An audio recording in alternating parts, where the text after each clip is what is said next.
Imagination. Let's dive deep into our imagination. Let's talk about it. But first, why is it that as we get older, do we use less and less of it? See, as kids, we were so invested, we would dive deep into it every chance that we would get. Imagination is not some child's play now.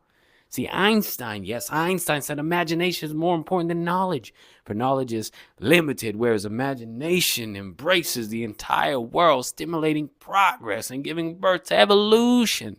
Also, that logic will take you from point A to point B. However, whereas imagination will take you everywhere. And keeping in line with those two quotes, he also stated something even more profound, where imagination is a preview of life's upcoming attractions. And I'm not sure if you know this, but Einstein was kind of a big deal. See, he spent time in isolation working as a patent clerk. That mundane job not only provided him with some money, but even more importantly, the mental freedom to explore the depths of said imagination. And from there, it was the birth of his infamous work that still holds the Einstein name in imaginary lights. See what I did there? And again there, see? E equals mc squared being the most famous equation in the world. So this imagination thing worked for Einstein, works for so many others, and it works on two fronts. One, just being able to explore, to bring forth, to dare, and to invent, and to move the needle. And in a metaphysical front, although you could argue both are synonymous. Metaphysical in terms of seeing it into existence. I think I just created that. No, I didn't. Whereby envisioning yourself as whatever that you choose to be. And through that imagination, it finds its way on the path of your reality.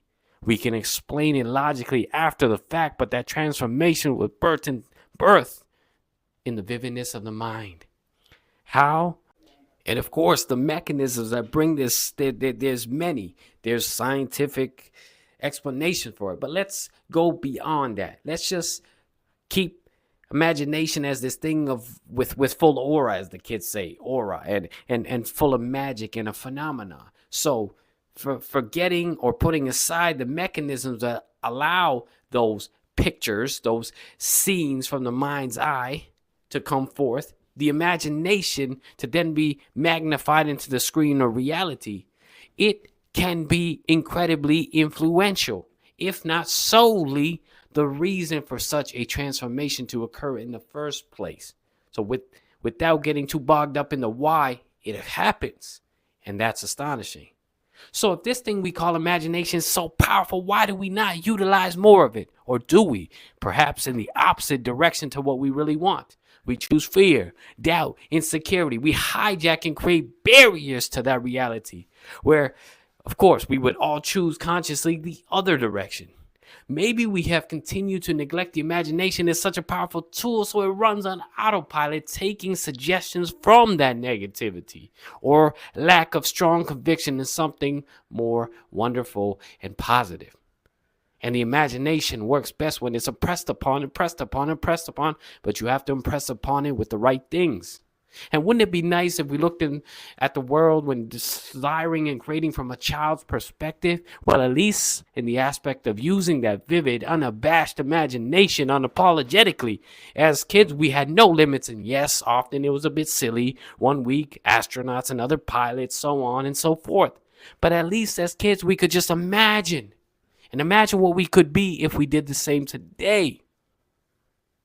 Imagine John Lennon. I would love to sum it up with this piece called The Vast Vividness.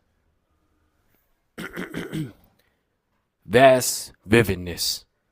All of the colors and access, the whole world opens up without having to insert a code or take out a key. I see it all, gates swinging wide, welcoming me as I move through without aggravation or any hard effort, without pushing against walls to rearrange bricks. It happens, all of it, without any human tricks. This vastness that is within reach, I continue to dig deep, and profoundness bubbles up to the surface, penetrating any resistance. My own personal assistant shifts taking place in instant. How's this possible? This invisibleness creating seemingly out of thin air. If only you could see it in my mind. If only you could see it in my mind. It's crystal clear. This vast vividness, limitless. This vast vividness, limitless. Let me know your thoughts on imagination as a whole. Let me know your thoughts, your comments on this specific piece called Vast Vividness. But more importantly, any stories, any experiences